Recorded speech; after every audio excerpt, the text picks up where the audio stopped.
Hi, I'm Rob Belcham from Behringer, based in Manchester, and we've brought along a few new toys to show off at Superbooth 2018. So we've got the Pro 1. This is a new device.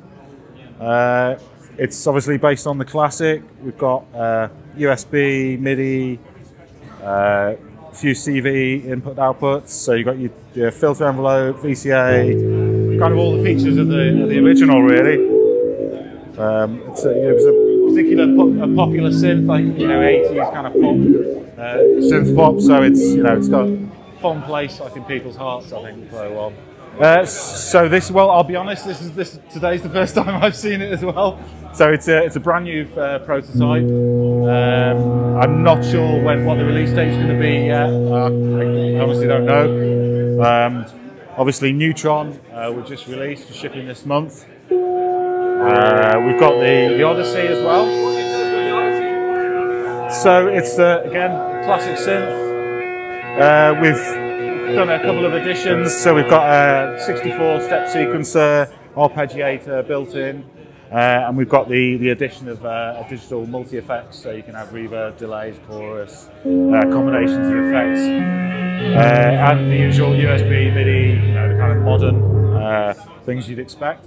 So yeah, we've got the VC340. I think this is a second prototype. So again, I'm not sure of shipping dates, but there's a lot of components in there.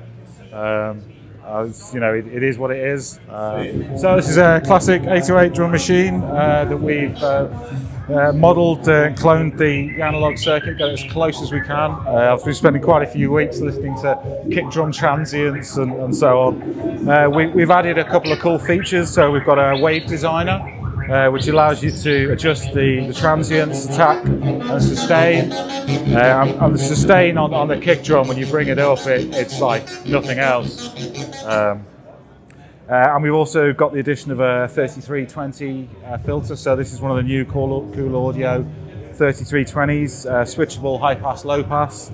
Now what we've actually done is we've got like an effects bus in this, so you can choose which of the voices you want to feed through the wave designer and the filter.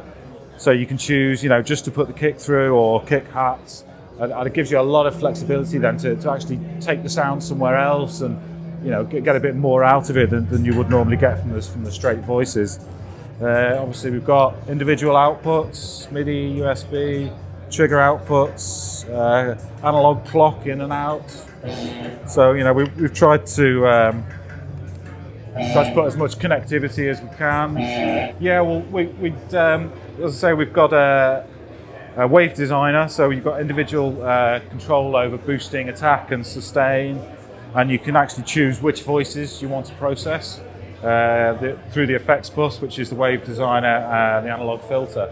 So it gives you, particularly with a filter, it's a very kind of performance-oriented tool, so you can put all your hats or leave your kick out, put everything else through a low-pass filter and bring it up. So there's a lot you can do in a performance aspect that you maybe need additional equipment for traditionally. So we tried to make it a bit more interesting, get a bit more of a wider palette for the sounds, particularly the sustain. When you push that up on the kick drum, it's just like, wow, that's the one, yeah. So no, we're really pleased with these. The addition this has made to it. Yeah, I'm managing the project. One of my engineers, Dave Stevenson, he's a massively passionate about drum machines, so he's having a whale of a time. Yeah, so basically that's what we've been doing for the kind of past month or so. Has been comparing all the voices, getting really detailed, and looking at all the signals, checking against the original. It's been interesting. Is what should it sound like? Should it sound like an old 808, 30-year-old one, a 10-year-old one?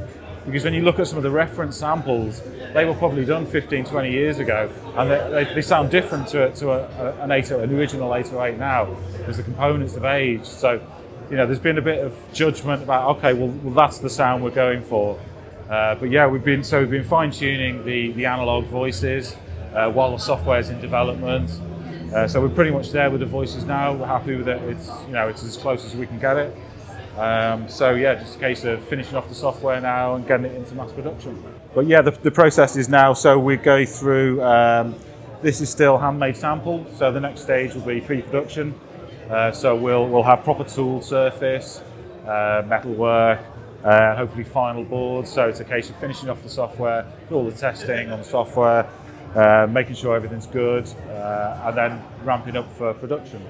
So as I say, I don't want to commit to the dates, but yeah, definitely this year, Q3, something like that.